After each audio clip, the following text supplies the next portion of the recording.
Halo, selamat datang teman-teman di channel Kisah Twin Flame.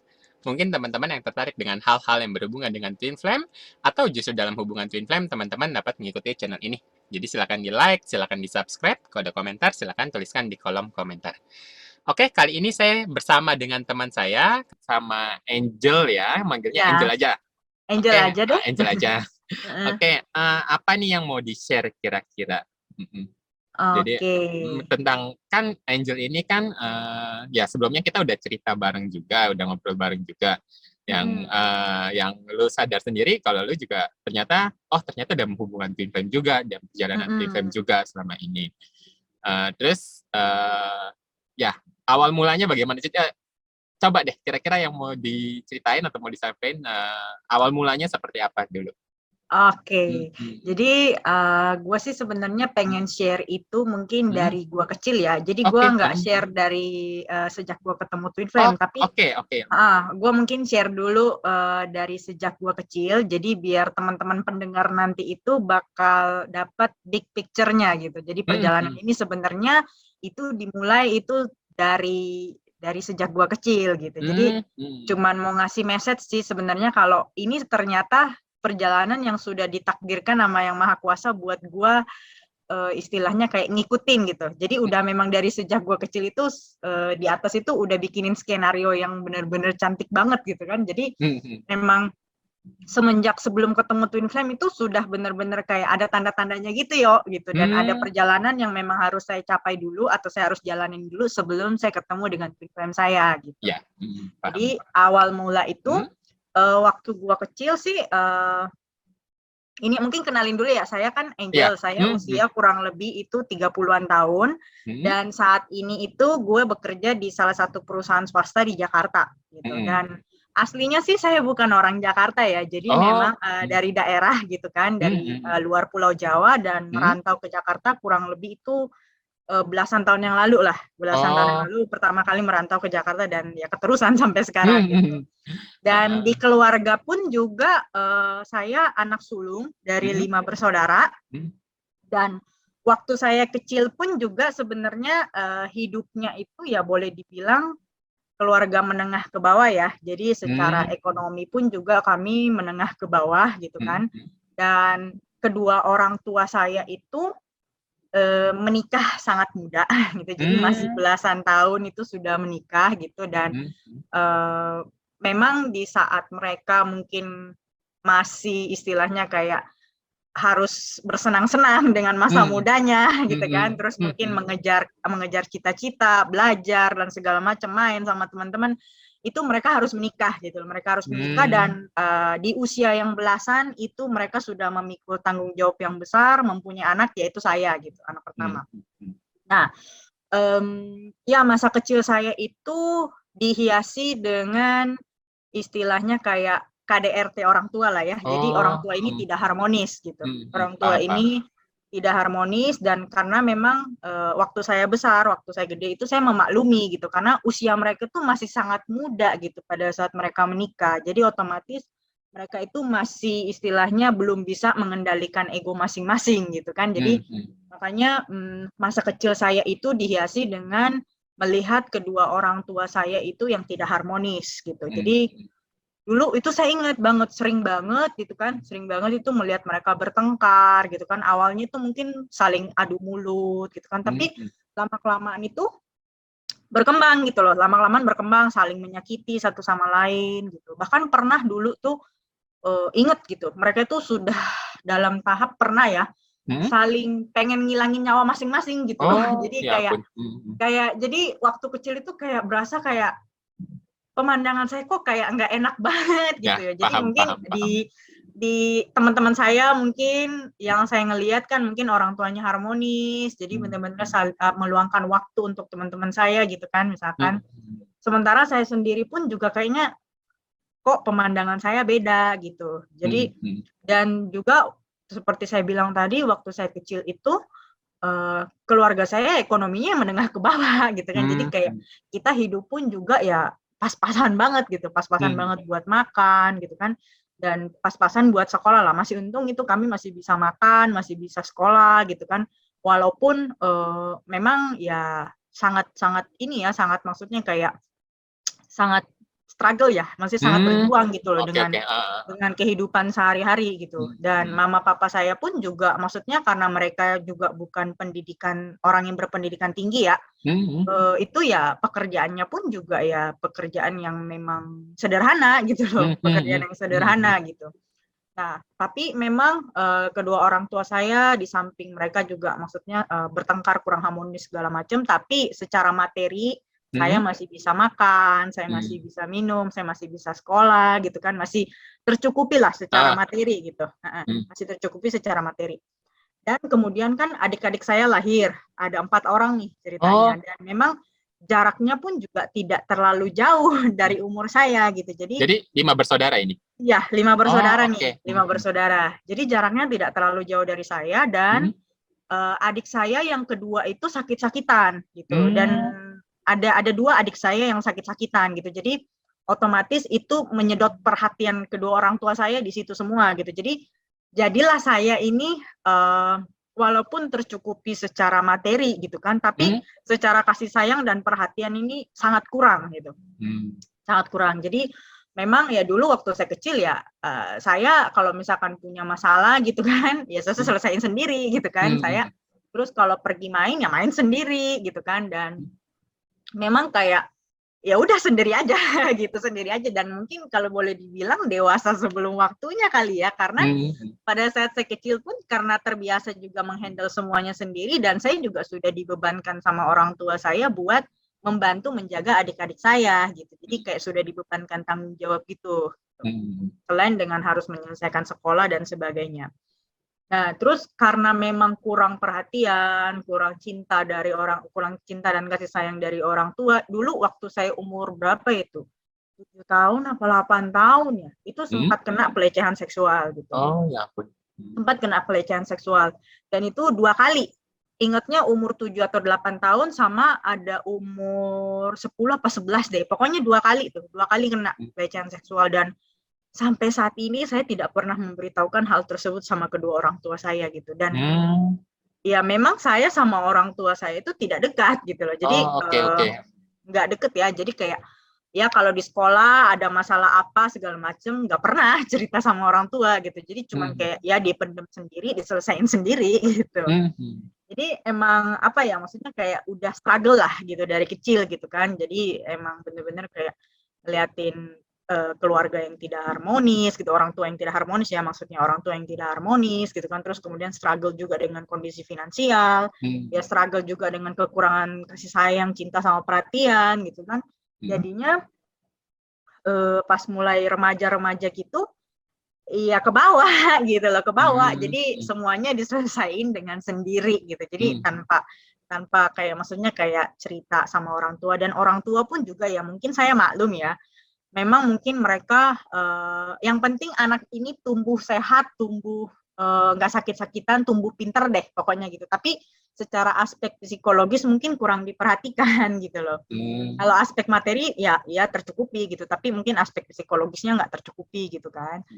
Nah, udah pas tumbuh jadi anak remaja itu jadinya kayak anaknya pendiam gitu loh. Jadi Hmm, emang anaknya itu kayak merasa punya dunia sendiri sih. Jadi saya itu ya, dulu waktu remaja itu kayak kok enggak ini ya sama teman-teman saya ya, kayak hmm, kurang bisa bergaul gitu dengan teman-teman saya gitu. Karena saya merasa kayak saya nggak bisa ngerti gitu teman-teman saya itu ngobrolin apa gitu loh. oh, oke Nggak bisa oke. ngerti, dan Hmm, hmm. memang kayaknya senangnya itu menyendiri. Senangnya itu cuman Oh, kayak dulu saya inget tuh ah, paling senang itu cuman kayak baca buku gitu kan, habis itu pakai headset gitu. Gue udah lupa tuh di sekitar gue itu ada apa gitu. Jadi emang anaknya kurang bergaul aja sih, dan memang kalaupun juga bergaul kayak kayak nggak nyaman gitu. hmm. Kayak merasa kayak kok Berarti nggak emang pada sukses ya. dasarnya ya, pada dasarnya introvert seperti itu ya. Jadi maksudnya bukan Iya, karena pada ada dasarnya emang trauma-trauma. introvert. Oh, oke oke, Pada paham paham. dasarnya memang introvert kayak gitu kan, karena mungkin ya efek dari masa kecil Ah, kan, paham mungkin paham paham, paham. gitu gitu. Hmm, hmm, Udah pas remaja itu hmm, ya kurang lebih seperti itulah. Temennya dikit banget, temennya hmm, dikit. hmm, Tapi secara di sekolah prestasi ya tidak bobrok gitu. Jadi hmm, maksudnya ya emang fokusnya mungkin ke situ kali ya. Fokusnya memang mungkin belajar apa segala macam. Jadi mungkin karena itu yang membuat saya fun gitu, bisa menikmati dunia saya sendiri gitu. Nah, terus inget tuh waktu kecil, waktu remaja itu inget seneng banget tuh kan, kayak nonton kayak acara National Geographic, baca majalahnya National Geographic, Iya, banyak dulu tuh. ngelihat acara-acara Discovery Channel gitu kan. Sempet ngeliatin kan kayak explorer atau adventure kayak gitu. Pernah tuh nyeletuk, Tuhan pengen banget deh kalau misalkan nanti punya suami kayak gitu tuh, tipikal cowok-cowok adventure. Ini remaja nih ya, pas waktu remaja gitu. Pengen banget nih punya kayak suami nanti ya, pengen banget kayak begini nih tipe-tipenya Tuhan, kayak adventure gitu kan, orangnya pinter, smart gitu kan, terus kemudian fisiknya kuat gitu. Pengen banget kayak gitu. Itu cuma nyeletuk doang yuk. Jadi kayak cuman nggak nyadar gitu loh. Jadi kayak cuman celutukan yang memang tidak direncanakan gitu. Jadi cuman kayak ngasal aja gitu, bilang gitu sama Tuhan kan. Nah, terus waktu masa remaja gitu kan, masa remaja nonton satu film nih. Ada dua film. Itu terkesan banget sama jagoannya gitu kan, terkesan banget sama tokoh utamanya gitu kan. Cowoknya itu emang cool gitu kan, maksudnya nggak terlalu banyak bicara tapi smart dan action gitu, punya langsung take action gitu. Jadi senang banget sama karakter dari film-film itu gitu loh. Dan sampai sekarang sih masih saya jadikan idola gitu kan. Kembali tuh nggak sadar gitu kan, pas nonton nyeletuk gitu. Tuhan pengen banget deh kalau misalkan nanti saya punya suami gitu kan, pengen banget nih karakternya kayak begini nih gitu, pengen banget karakternya kayak gini gitu. Ya udah, kita tanpa sadar lagi yuk gitu, jadi nggak ada kayak rencanain gimana, cuman karena saking kagumnya sama karakter di film tersebut gitu, sampai nggak sadar nyeletuk aja sama Tuhan kayak gitu. Nah, udah, terus kemudian itu masa remaja. Ya umurnya kayak SMP gitu lah ya. SMP itu sekitar berapa sih? 11-12 kali ya? 11-12 gitu. SMP tuh kayak begitu tuh, SMP. Nah, terus kemudian SMA, terus kemudian lulus kuliah. Lulus kuliah itu ya tetap harus struggle sih sama kondisi finansial gitu. Jadi waktu kuliah itu saya juga istilahnya sudah merasakan betapa susahnya mencari uang ya untuk kuliah gitu. Jadi kayak dulu saya kuliah itu beasiswa gitu. Jadi untungnya sih beasiswa. Jadi meringankan lah beban orang tua. Tapi untuk uang jajan sendiri pun juga saya tetap harus mencari gitu. Saya waktu itu ingat saya kerja sampingan gitu. Jadi buat dapat uang jajan, karena orang tua pun juga struggle sih, karena masih ada adik-adik saya yang harus sekolah kan. Jadi saya pun juga waktu kuliah sudah mulai ditambahkan lagi tanggung jawab ya, saya harus mencari uang sendiri gitu buat biayain hidup saya. Nah, pada saat saya lulus kuliah gitu kan, udah mulai kerja gitu, kembali gitu, maksudnya saya harus jadi tulang punggung keluarga gitu. Jadi tulang punggung keluarga karena papa waktu itu kena musibah gitu kan. Jadi kena musibah sehingga beliau itu tidak bisa lagi mencari nafkah gitu. Jadi otomatis waktu itu tulang punggung ya mulai dibebankan kepada saya gitu. Nah, setelah waktu bekerja itu kan ya mulai sih memang merasakan kayak susahnya dunia tuh kayak gini ya ternyata ya. Jadi udah mulai kayak struggle jadi tulang punggung keluarga, terus kemudian di sisi kehidupan percintaan pun juga gagal mulu gitu loh. Gagal mulu gitu. Jadi kayak udah sampai sekarang ya itu udah kayak puluhan kali gitu loh gagal gitu. Jadi kisah percintaannya itu ketemu gitu kan, terus kemudian ada juga yang sempet waktu itu, ada yang pokoknya sebutin aja deh, gue udah pernah gitu kan, kalau dibilang bertepuk sebelah tangan iya gitu kan, terus ditinggalin buat yang lebih cakep iya gitu kan, pernah, terus kemudian pernah dilamar tapi nggak jadi dinikahin iya pernah, terus pernah kesangkut juga sama yang beda agama iya pernah gitu. Jadi sebutin aja deh komplit pokoknya ya? komplit lah gitu, komplit. Dan itu udah maksudnya puluhan kali kayak gitu loh, dan endingnya tuh nggak pernah enak gitu loh, nggak pernah jadi satu hal yang membahagiakan gitu kan.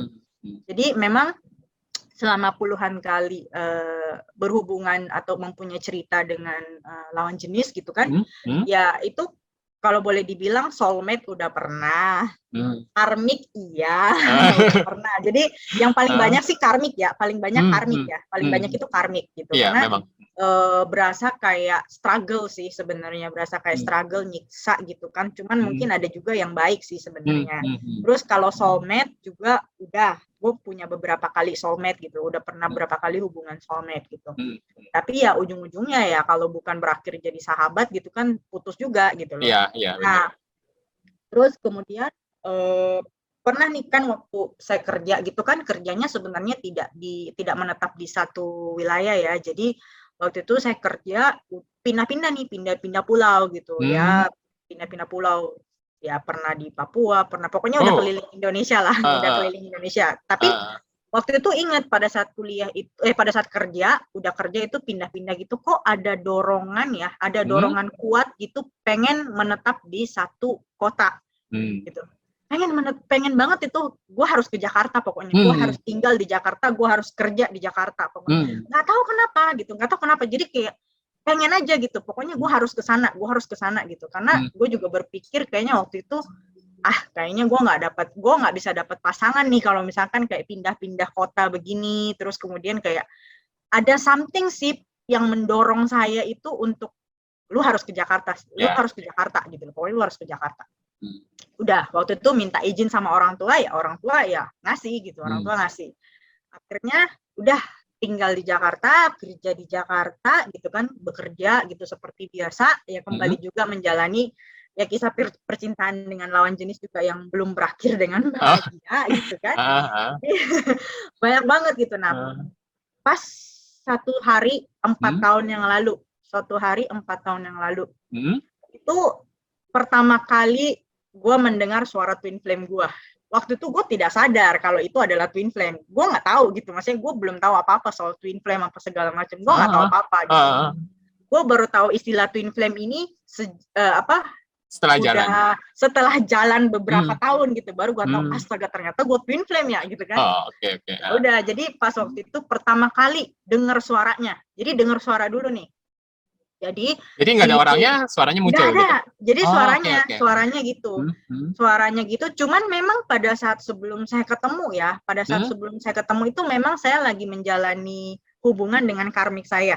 Jadi hubungan dengan karmik, dan memang waktu itu hubungannya itu sudah kayak toksik banget gitu. Kayak toksik banget.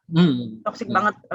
Mantan saya yang terakhir itu toksik banget gitu. Jadi kayak orangnya narsistik lah, terus kemudian kayak nggak punya integritas gitu. Saya pun juga sama dia itu ya cuman kayak ini doang gitu, maksudnya kayak berlandaskan rasa kasihan dan ya udah dijalanin dulu aja gitu, prinsipnya gitu dulu gitu. Tapi lama kelamaan gitu kok kayak agak menyiksa gitu, jadi saya pengen cepet-cepet lepasin gitu loh. Nah, waktu itu ingat saya masih berhubungan dengan karmik saya, ketemu lah sama twin flame saya gitu. Jadi awalnya itu dengar suaranya dulu, kebetulan twin flame saya ini satu kantor.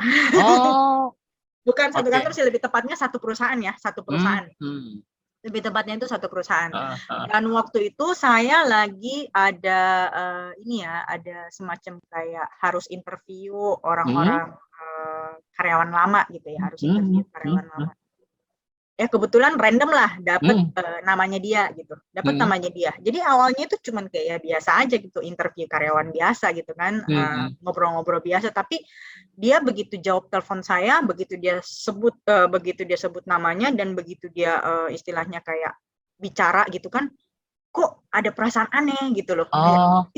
Kok kayak saya kenal sih orang ini gitu loh. Maksudnya kayak dari gaya bicaranya dia gitu kan, kayak langsung tersentak gitu, langsung diem.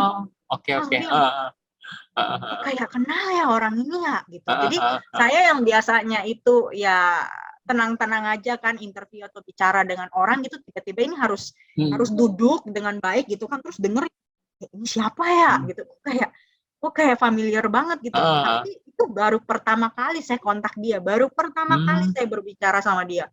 Oh, itu jadi kontak pertama itu langsung suara. Kontak pertama langsung suara. Kontak pertama langsung suara. Itu udah langsung berasa aneh gitu.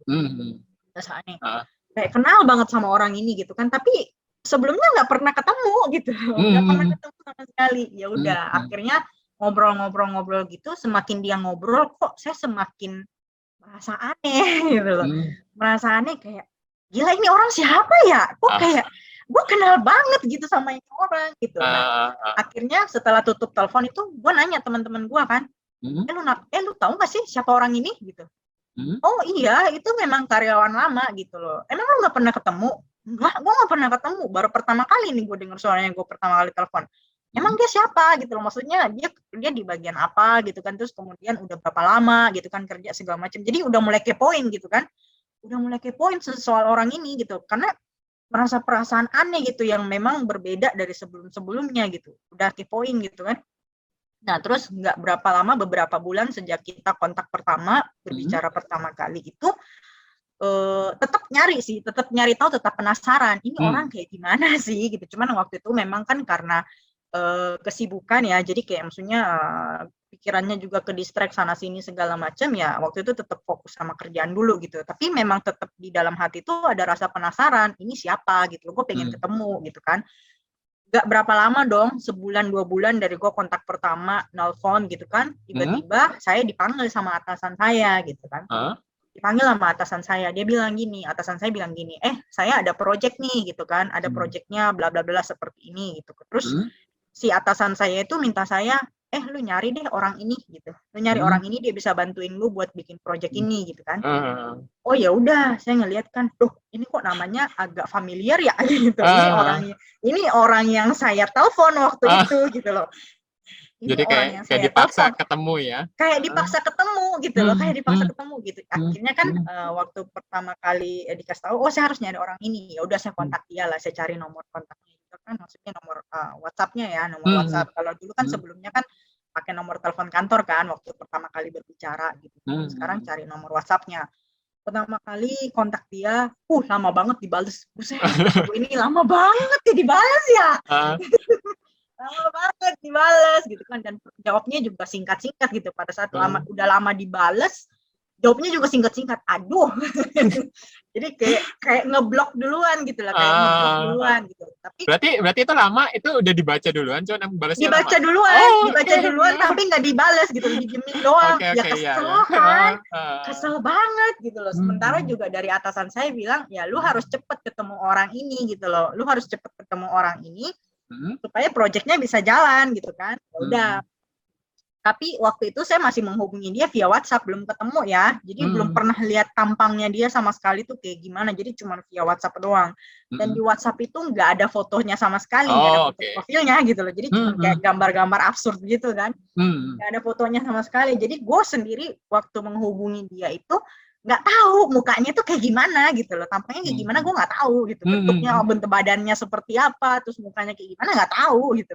Ya udah, akhirnya nggak berapa lama dari sejak gue WhatsApp itu, ada kali mungkin cuma beberapa minggu ya, tiba-tiba ada satu event gitu, dan di event itu gue dipertemukan dengan dia gitu, Untuk pertama kalinya gue lihat tampangnya kayak gimana, bentuk badannya kayak gimana gitu kan. Pertama kalinya gitu gue ketemu. Gue ingat waktu itu di Bandung. Eventnya itu di Bandung.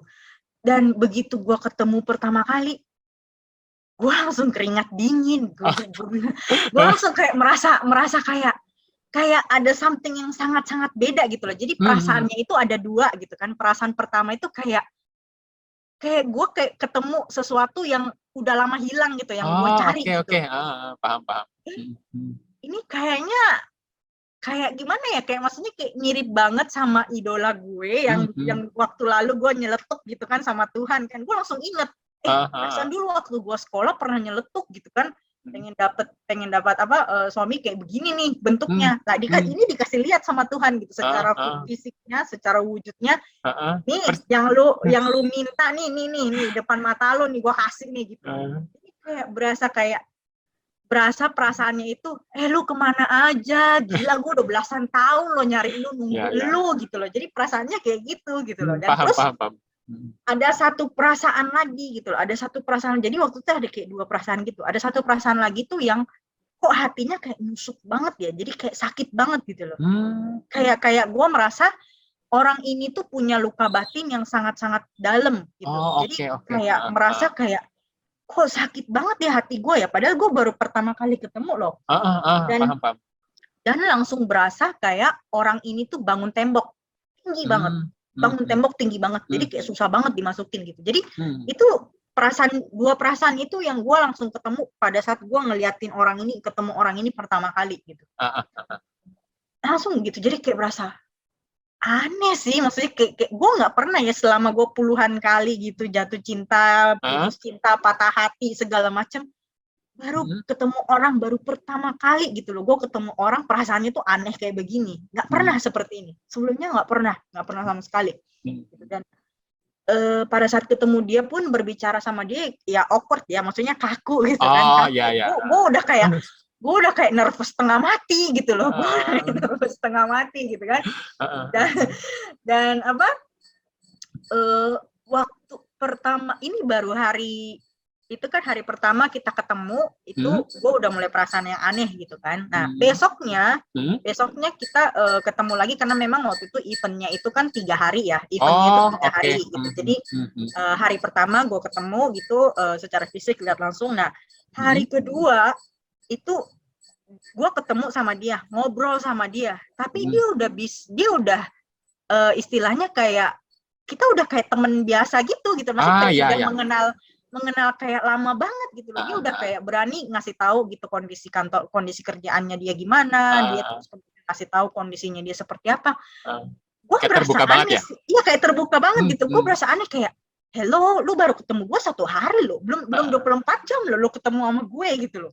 Dan anehnya gue pun juga kayak begitu gitu loh. Gue pun juga kayak begitu dan nggak ada rasa kayak apa ya, nggak ada rasa kayak tidak percaya gitu. Jadi kayak kita udah kenal lama gitu. Jadi kayak udah kenal lama gitu kan. Nah, jadi cita-cita yang mungkin nggak diomongin ke orang lain, tapi kalau dengan orang ini bisa percaya. Iya, benar. Jadi kayak kan saya juga kan orang itu karena memang kan dari kecil kan ya introvert lah ya. Maksudnya memang sama dunia gue sendiri gitu. Tapi sama orang ini tuh enggak loh. Sama orang ini tuh ya gue bisa bebas keluarin apa aja gitu loh, perasaan gue seperti apa gitu kan. Terus kemudian gue kasih ceritain sehari-hari gue kayak bagaimana, termasuk dia juga menceritakan struggle-nya dia seperti apa, struggle yang dia hadapi seperti apa. Ya sempet ngerasa aneh sih, ini kan kita belum 24 jam ya ketemu ya, kok udah kayak begini gitu loh, udah kayak begini, aneh sih, maksudnya kayak berasa aneh banget gitu. Dan udah akhirnya karena terus mencari tahu soal dia gitu kan, cari tahu, lama-lama kok kayak emang bener-bener jatuh hati sama orang, jatuh cinta sama orang ini gitu. Jadi jatuh cintanya itu bener-bener dalam banget, karena gue kan kalau misalkan ya biasa lah kalau misalkan kita jatuh cinta sama orang ya 3 bulan pertama iyalah orang itu kelihatannya perfect banget gitu kan. Terus kemudian iya dia nih kayaknya gue cari gini, tapi 6 bulan kemudian mungkin rasa cintanya udah turun gitu kan. Nah begitu lu kayak ketemu sama satu ketidaksempurnaannya dia, langsung hilang tuh semua rasa cinta, langsung ilfil gitu kan. Tapi sama dia enggak. Jadi gue sampai bilang kan, jangan-jangan gue ini cuman kayak ya jatuh cinta biasa aja gitu, kayak jatuh cinta anak remaja, ntar juga 6 bulan selesai gitu kan, ntar juga 3 bulan 6 bulan selesai lah gitu. Ternyata enggak, gue sampai ketakutan. Gue sampai astaga Tuhan, sudah sampai 1 tahun tapi ternyata masih lebih maksudnya semakin ini gitu loh, maksudnya semakin kayak dalam banget gitu. Dan paham. dia terus menerus mengeluarkan ketidaksempurnaannya dia gitu, guanya nggak ilfil. Jadi gue sampai bilang, kok gue nggak ilfil ya? Aduh, ini kayak apa nih gitu, maksudnya kayak aduh bahaya nih, beneran bahaya banget nih kalau kayak begini nih gitu kan, bahaya banget nih. Jadi dia semakin hari gue mengenal dia gitu kan, semakin kita mengeluarkan ketidaksempurnaan kita masing-masing gitu. Jadi saya merasa jatuh cinta banget nih sama ini orang gitu kan, dalam banget gitu. Dan mulailah itu yang dibilang fasenya kita mirroring. Aduh, itu bener-bener itu sorry sebentar. Itu waktu masa itu pertama bingung begitu, itu ada kepikiran nggak? Apa gue dipelet gitu atau ada diguna-guna gitu? Iya, gue kepikiran kayak gitu. Gue Oke. pikir kan, ini Heeh. apa gue dipelet ya? Gue hampir 24 jam gitu kan, biar pada saat gue kerja, mau tidur, mau mandi, pokoknya nggak lepas dari dia gitu. Kenapa nih gitu kan? Gue sampai kayak bilang, ini apa benar gue dipelet kali ya? Ya, Nggak bener. pernah berasa kayak gini sebelumnya gitu loh. Ya. Dulu waktu gue remaja, waktu gue maksudnya zaman-zaman muda dulu, gue kalau jatuh cinta sih nggak pernah sampai separah ini ya, sampai hampir 24 jam gitu, nginget dia mulu gitu kan, masa biar sambil kerja juga nginget dia, mandi nginget dia, makan nginget dia gitu. Dari bangun sampai tidur. Dari bangun sampai tidur nginget dia gitu. Mimpiin dia juga? Mimpiin dia juga gitu. Ya berarti udah 24 jam. Jadi kayak merasa kayak ke dia gitu. Nah, terus kemudian waktu itu dalam fase bener-bener gue jatuh cinta banget sama dia gitu kan. Udah kayak dunia itu kayak indah banget gitu. Gue pikir sama Tuhan kan, gue bilang, gila ya Tuhan, ini ya ternyata ya yang memang maksudnya dulu waktu gue sekolah gitu, waktu gue remaja, ini ya bentuknya kayak begini gitu loh, yang gue minta. Tiba-tiba aja nyadar gitu loh, ternyata pada saat gue remaja gitu bener ya, mulutmu harimau lu. Mulutmu harimau lu, gitu. Hati-hati dengan apa yang lu ngomongin gitu loh. Dan ternyata kejadian gitu loh, Tuhan ngasih nih bentuk fisiknya kayak gini nih, udah lihat kan gitu. Oke. Ya itu mulailah fase-fase jatuh cinta gitu kan. Dan setelah fase-fase mulai jatuh cinta, bucin-bucin gitu, mulai fase mirroring nih. Aduh, ini bener-bener deh. Kan dia orangnya itu kan ini banget ya, maksudnya kayak saklek banget ya, maksudnya langsung to the point kayak gitu. Jadi dan kata-katanya pun juga menusuk gitu loh. Memang orangnya sih nggak banyak bicara ya, jadi bukan, jadi tipikal orang-orang yang emang serius to the point gitu. Jadi sama persis dengan karakter-karakter tokoh utama film-film yang dulu saya sukai gitu kan. Persis sama kayak begitu, persis sama. Karakternya pun juga sama gitu. Jadi kayak awal-awal itu berasa kayak nggak nyaman gitu loh, karena dia mencerminkan awalnya merasa nggak nyaman karena kok direct banget ya, jadi maksudnya kata-katanya itu menusuk gitu kan, terus langsung to the point, terus nggak ada senyum-senyumnya sama sekali gitu kan. Jadi kayak emang orangnya itu ya apa ya, kayak maksudnya kayak ya saklek lah gitu. Tapi lama-kelamaan itu kok saya sadar loh, ini orang kok kayak mencerminkan gua sendiri ya gitu. Jadi kayak semua sifat buruk gue itu diperlihatkan sama orang ini, dan semua kekuatan gue diperlihatkan sama orang ini. Berasa aneh gitu loh, kayak berasa aneh, berasa tidak nyaman dan berasa aneh gitu.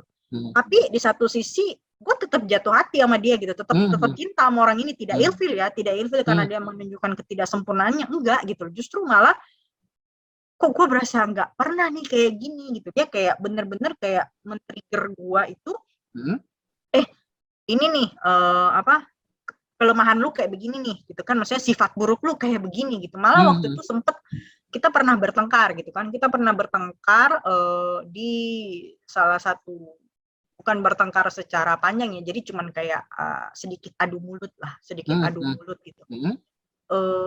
Gue bilang kan sama dia, loh ngapain sih lo nginget-nginget kesalahan gue yang lama gitu loh, kenapa sih harus mengingat-ingat masa lalu gitu kan yang negatif gitu. Begitu gue ngomong itu, gue langsung tersadar, nah gue kan gitu juga gitu. Gue kan gitu juga gitu, jadi langsung terdiam kayak tersadar gitu. Nah, ini orang bener-bener kayak cermin gue gitu, jadi bener-bener kayak gue ngelakuin apa, dia kayaknya ngelakuin juga gitu loh. Dan jadi waktu itu gue sempat eksperimen tuh.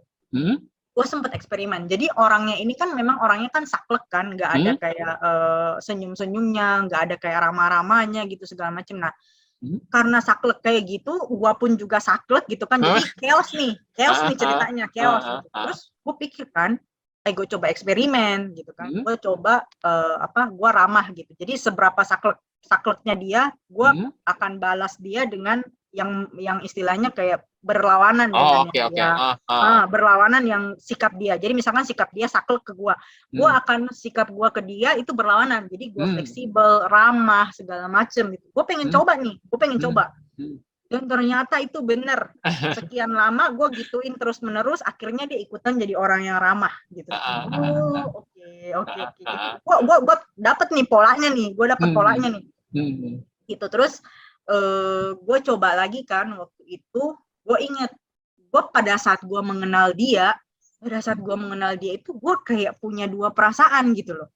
Jadi kayak pernah suatu waktu nih ya, maksudnya bukan suatu waktu sih, sering sih ini ya, gue lagi bekerja gitu kan, gue lagi kerja, terus tiba-tiba kayak gue tiba-tiba terserang bad mood banget gitu. Iya. Tiba-tiba terserang bad mood. Lah, ini kok nggak ada api gitu kan, nggak ada sebabnya, kok tiba-tiba kayak begini gitu. Jadinya gue itu juga bad mood gitu. Padahal sebelumnya itu nggak ada loh, nggak ada perasaan bad mood gitu, nggak ada sebelumnya. Ya gue semangat aja kerja gitu kan, terus tiba-tiba ada serangan kayak bad mood gitu, tiba-tiba ya udah ikutan aja gitu juga. Iya, ikutan bad mood juga gitu loh, nggak tahu kenapa. Jadi semenjak mengenal dia itu gue itu kayak punya dua perasaan gitu. Paham banget. Gue kayak punya dua perasaan. Dan dan setiap hari gitu kita semakin deket, tapi ada kalanya kalau gue ngejar dia, kan gue kan bener-bener kayak penasaran ya, maksudnya ini orang kayak udah bucin banget gitu, maksudnya udah kayak jatuh cinta banget sama ini orang, karena gue menganggap ya udah ini yang Tuhan berikan ke gue gitu loh, apa yang dulu gue impikan di masa remaja nih bentuknya kayak gini nih gitu kan. Jadi kayak bener-bener kayak gue menganggap ya udah ini pemberian Tuhan, dan memang ya udah ini mungkin pemberhentian terakhir gue, ini mungkin jodoh gue gitu kan. Jadi gue ngejer gitu karena ada satu perasaan itu takut banget kehilangan. Takut banget. Iya. Ngerti. Kehilangan orang ini gitu. Nggak tahu kenapa. Kalau sebelumnya gue di hubungan sebelumnya ya, nggak pernah tuh merasa kayak gini. Ya udah hilang aja gitu. Kalau putus cinta ya paling seminggu 2 minggu kelar gitu kan, nangisnya udah selesai gitu. Ini enggak loh. Ini enggak, beneran kayak rasa kayak takut banget kehilangan dia. Takut banget. Dan setiap kali gue kayak merasa ini ya, kayak maksudnya kayak mendekati dia gitu kan, intens memperhatikan dia segala macam, dia lari. Jadi kayak, loh kok kayak begini ya? Dia kayak lari gitu. Terus kemudian begitu gue kagak peduli nih sama dia nih, sibuk sama kerjaan gue, fokus sama kerjaan gue, ya tiba-tiba dia datang. Jadi kayak berasa kayak bener-bener ya, gue semakin kejar lu menjauh, semakin gue mengabaikan lu deket gitu loh. Jadi berasa serba salah gitu kan. Berasa serba salah. Terus? Habis itu itu waktu dia ngejar lu lagi, lu ketarik lagi nggak ke sana? Lagi gitu loh, jadi ketarik lagi buat deket dia, terus dianya lari lagi. Ya. Jadi kayak akhirnya kayak gitu terus ya? Kayak gitu terus, gue berasa capek, tau gak? Gue berasa capek banget gitu loh. Kayak, kok ini kagak berhenti ya? Kagak berhenti. Dan ya satu hal lagi sih sebenarnya, pada saat gue sebelum ketemu twin flame gue ya, seperti yang gue bilang tadi itu, gue kan terbiasa mandiri nih, sendiri gitu, menyelesaikan persoalan gue sendiri. Terus kemudian ya sampai akhirnya puji Tuhan gue dikasih rezeki berlebih, dikasih maksudnya pekerjaan yang bagus gitu kan, dikasih maksudnya gaji yang mencukupi kebutuhan lah istilahnya. Jadi gue merasa kayak kayak menjadi seorang yang sangat-sangat independen. Dan efeknya apa? Efeknya itu adalah ya gue tidak mengenal Tuhan sama sekali gitu. Gue cuman ya karena mengandalkan diri gue ya, karena mengandalkan diri gue sendiri ya, gue pikir ya udah Tuhan itu siapa gitu loh. Gue cuman taunya ya udah, thank you Tuhan, lu udah kasih ini, lu udah kasih maksudnya semua kehidupan ini segala macam udah. Tapi gue tidak dekat sama Tuhan gitu loh. Gue maksudnya setiap ada gue permasalahan, setiap gue ada bahagia ya udah gue simpen sendiri gitu. Tapi gue tidak mengingat Tuhan gitu. Berkomunikasi sama Tuhan itu jarang banget.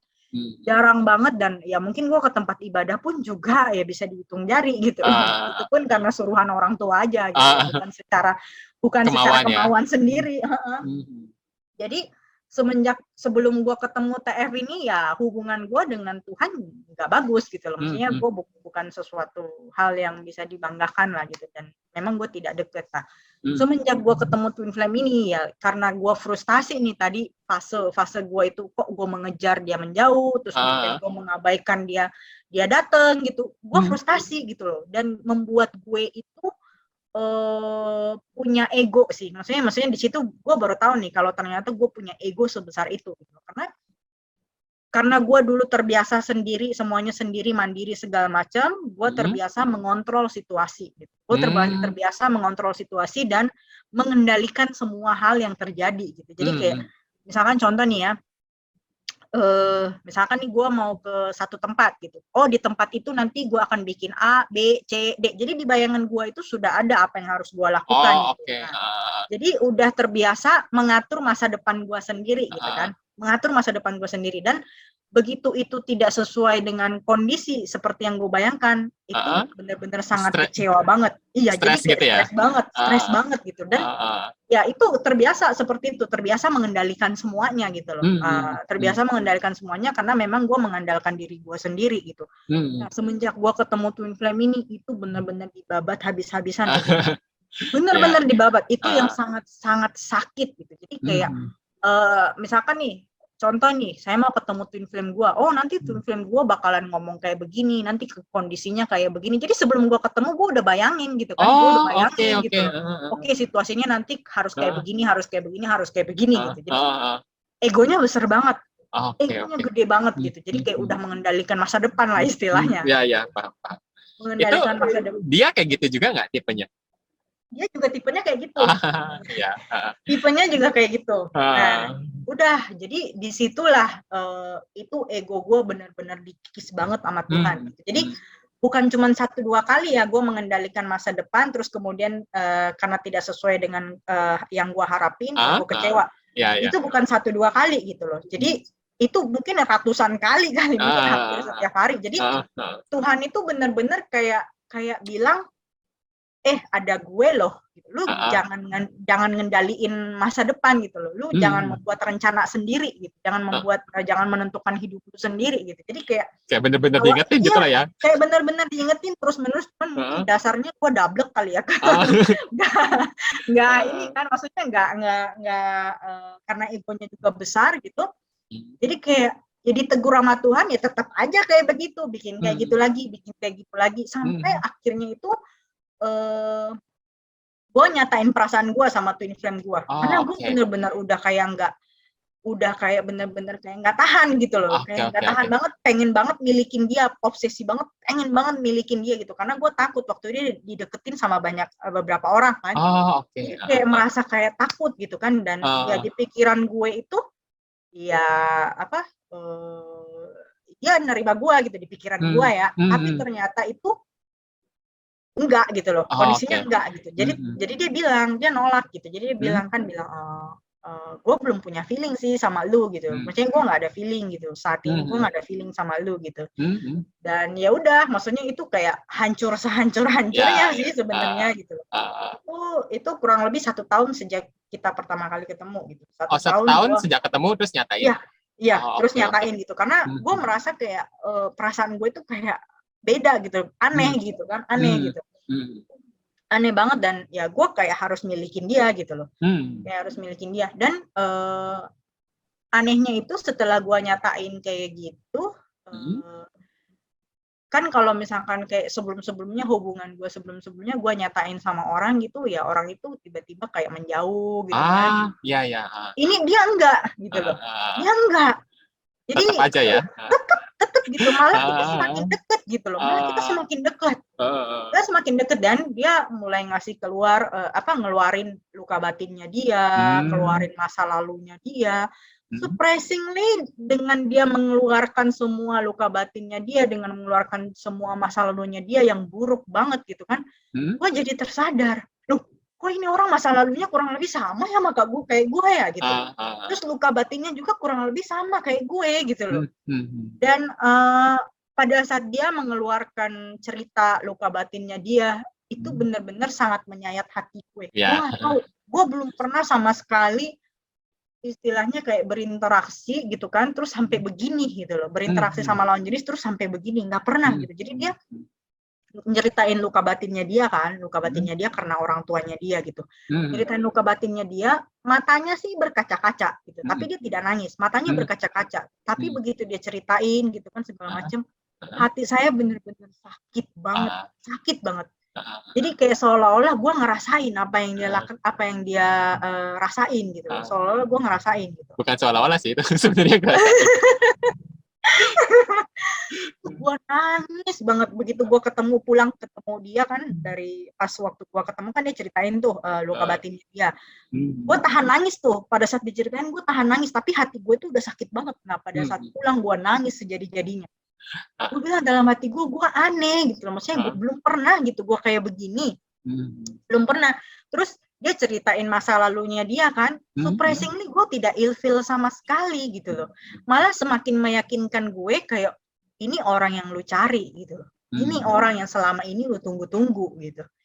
Di dalam hati gue ngomongnya kayak gitu. Jadi gue malah dengan dia menceritakan masa lalunya dia menceritakan luka batinnya dia, gue merasa tenang gitu loh, bukan ilfeel ya. Kalau yang sebelum-sebelumnya, hubungan yang sebelum-sebelumnya ya begitu lu kasih tahu ke gue ketidaksempurnaan lu, masa lalu lu yang jelek segala macem, gue akan langsung ilfeel. Tapi ini enggak, sama orang ini enggak. Justru gue malah semakin cinta sama dia, gue merasa semakin dalam hati gue semakin diyakinkan, inilah orang yang lu cari, inilah orang yang lu tunggu-tunggu gitu loh. Jadi terus begitu, jadi sejak gue menyatakan pertama kali sama dia, kita semakin deket gitu loh, kita semakin deket gitu. Jadi kita jadinya itu sahabatan gitu, terus ngerjain project bareng, dan setiap project yang kita kerjain itu selalu berhasil dengan gemilang. Karena gue merasa klop banget gue bekerja sama dia. Jadi kayak satu pemikiran gitu kan, satu kayak boleh dibilang ya values-nya kita sama gitu. Dan semakin gue deket sama dia, kita saling membicarakan tentang tujuan hidup kita, terus kita saling membicarakan rencana hidup kita ke depan itu seperti apa. Surprisingly sama banget. Gue sampai kaget gitu kan, maksudnya kayak astaga, kok sama ya gitu. Nilai-nilai yang kita pegang itu sama, karakter kita kurang lebih sama, kehidupan masa lalu kita juga sama, struggle-nya kita sama, rencana masa depan kita sama, tujuan hidup kita sama. Duh, kok berasa aneh gitu loh. Belum pernah beneran gue ketemu orang kayak begini, belum pernah. Gue sampai kayak merasa sama Tuhan, gue bilang kan, Tuhan beneran gak sih ini gitu loh. Kok gue kayak semakin dikuatkan, banyak tanda tanya gitu loh ya. Iya, semakin tanda tanya, ini kenapa gitu loh. Tapi semakin gue istilahnya terobsesi untuk memiliki dia, semakin Tuhan itu kayak menarik dia jauh gitu loh. Jadi kayak semakin gue memenangkan ego gue, semakin dia ditarik jauh sama Tuhan. Semakin dia ditarik jauh. Di saat gue bertindak dengan hati gue, dengan intuisi gue, bukan berdasarkan ego, semakin dia datang. Jadi, aduh, berarti ini memang benar-benar kayak gue harus membereskan diri gue dulu nih, ada something wrong nih di diri gue gitu kan. Dan semenjak ketemu dia kan, yang seperti gue bilang tadi, ego gue dikikis habis-habisan. Itu sakit banget sampai karena udah ratusan kali mungkin ya selalu dikecewain sama Tuhan gitu. Karena kan tadi gue bilang kan, gue cenderung mengendalikan situasi, gue mengendalikan masa depan gue sendiri, dan itu selalu dimentahkan gitu sama Tuhan, selalu dibuat berbeda gitu. Jadi otomatis itu kecewa terus. Jadi ego gue itu dikikis habis-habisan gitu, sampai gue bener-bener sakit banget, sampai gue udah istilahnya kayak bener-bener nyerah banget. Gue bilang sama Tuhan, Tuhan ini sakit banget gitu loh, sakit banget. Ya udah Tuhan, lu mau ngambil nyawa gue, ambil deh, gue udah gak tahan, gue bilang gitu. Itu terus menerus itu sampai hampir 3 tahun ya, gue begitu terus. Itu makan jelek-jelek terus aja ya. Jelek-jelek terus, makan gak enak gitu kan, terus kemudian gak nikmatin hidup loh, serius, gak nikmatin hidup. Makan gak enak, terus kemudian mikirnya juga aneh-aneh, terus kemudian kerjaan juga kayak rada-rada kagak beres gitu kan.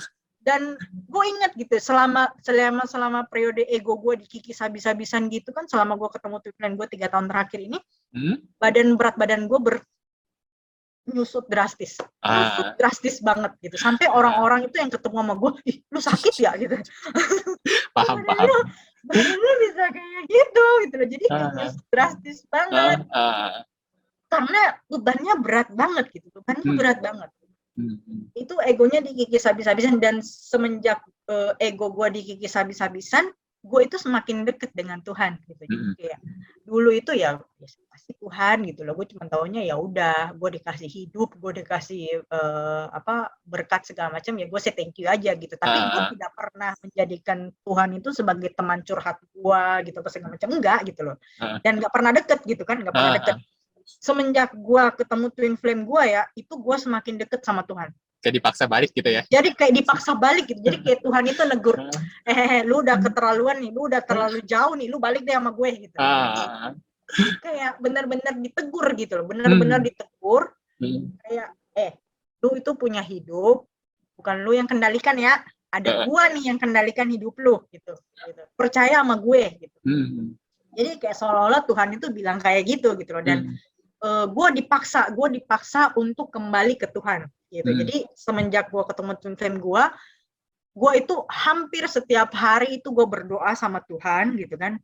Hampir setiap hari itu gue berdoa panjang ya. Jadi bukan berdoa yang maksudnya cuman ya udah 5 menit selesai gitu. Enggak. Tapi berdoa yang berjam-jam nih. Berdoa yang berjam-jam karena gue merasa bener-bener hati gue itu damai banget gitu. Jadi kayak inilah sumber ketenangan gue, sumber kedamaian gue di tengah-tengah semua rasa sakit yang gue dapet gitu loh. Ini sumber kedamaian gue, jadi guanya nagih gitu loh. Gue nagih gitu. Jadi sekarang itu kebutuhan gitu ya. Ya, jadi terbiasa sampai sekarang itu terbiasa setiap hari itu sebelum tidur cerita dulu sama Tuhan gitu kan. Jadi kayak udah punya imaginary friend gitu loh. Kayak punya imaginary friend yang setiap hari itu sebelum tidur gue cerita dulu gitu kan. Tadi Tuhan gue say thank you ya, maksudnya udah dikasih ini itu segala macem. Terus ini kekhawatiran gue kayak begini, gue punya kecemasan kayak begini, ketakutan gue kayak begini gitu kan. Jadi berbalik gitu loh, udah kayak bener-bener kayak menjadikan Tuhan itu sudah sebagai teman deket banget, dan gue merasa kayak nggak bisa kalau nggak ada Tuhan gitu loh, nggak bisa kalau nggak ada Tuhan. Dan selama gue bertemu twin flame gue ya, itu bener-bener gue dilatih kesabaran gue, terus ternyata gue itu punya potensi-potensi atau kekuatan-kekuatan yang memang sebelum ketemu twin flame gue nggak tahu gitu, nggak sadar gitu. Tapi sejak gue ketemu sama twin flame gue, kok gue bisa ya jadi orang kayak begini ya ternyata ya gitu. Jadi kayak semua potensi-potensi terbaik gue itu keluar gitu loh. Bersamaan dengan semua kelemahan gue dan luka batin gue. Luka batin gue. Iya, jadi kayak simpan-simpan tuh dikeluarin semua gitu ya. Jadi semua yang baik dan semua yang buruk itu semuanya keluar semua gitu loh. Dan yang paling sulit itu adalah luka batin. Luka batin itu benar-benar sulit banget karena selama ini kan sebelum ketemu twin flame gue cenderung menghindari lah ya, maksudnya gue nggak mau berurusan lah dengan luka batin gitu segala macam. Tapi bertemu twin flame ini gue dipaksa, gue harus sembuhin luka batin gue karena ternyata karena luka batin gue yang belum sembuh, makanya hubungan gue dulu, mungkin hubungan relationship gue sama orang tua gue, hubungan relationship gue sama lawan jenis yang sebelum-sebelumnya gagal, nggak bahagia, itu semuanya bersumber dari luka batin gue.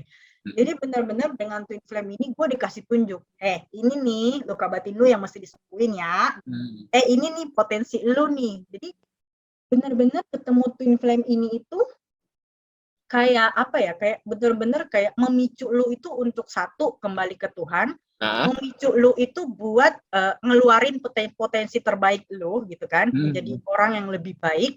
Terus yang ketiga, sembuhin semua borok-borok atau luka-luka lu gitu.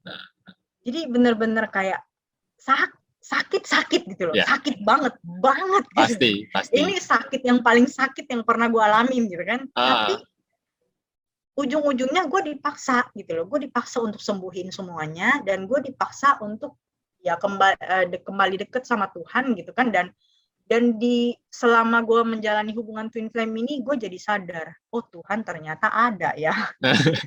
Tuhan ternyata ada. Dan dia mengendalikan semuanya gitu loh. Jadi tugas kita itu adalah percaya sama dia, berserah sama dia gitu. Dan berharap lu cuma berharap sama dia doang gitu. Jadi, dan gue pun juga semenjak ketemu dia ya, itu hal-hal ajaib di luar logika ada loh.